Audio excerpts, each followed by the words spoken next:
Dans cet épisode, nous allons voir le cadre juridique qu'il est important de connaître pour un déménagement d'entreprise. Tout d'abord, le contrat de déménagement d'entreprise est rattaché à un contrat de transport, sauf dans le cas d'un déménagement interne. Le nouveau code du commerce soumet les déménageurs à une obligation de résultat.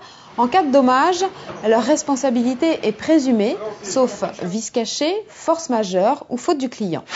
Attention, cette responsabilité ne peut jouer pleinement en cas de dommage que si vous, client, avez établi une déclaration de valeur des biens déménagés. En l'absence de ce document, le déménageur limitera sa responsabilité au plafond forfaitaire qu'il aura pris soin de fixer dans le cadre de ses conditions générales de vente ou de ses conditions particulières.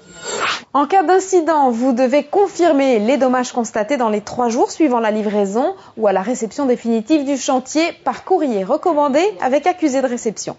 Il est conseillé d'émettre des réserves sur le bordereau de livraison de la lettre de voiture ou sur le bulletin de réception de fin de chantier. Maintenant, quelle est la responsabilité du déménageur en cas de préjudice immatériel pour l'entreprise déménagée? Par exemple, en cas d'absence ou de retard de restitution d'un bien ralentissant l'activité de l'entreprise. Vous devez anticiper ce sujet, étudier les différents cas et préciser les modalités de réparation avec votre déménageur.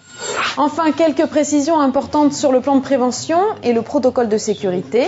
La rédaction du plan de prévention est obligatoire au terme du Code du travail. Il précise les obligations des intervenants et les mesures mises en œuvre sur les lieux de travail pour assurer la sécurité des personnes. Prévoir, si nécessaire, la rédaction du protocole de sécurité avec votre déménageur. Il est obligatoire depuis 1992 dès lors qu'une entreprise de transport de marchandises fait pénétrer un véhicule dans une entreprise extérieure.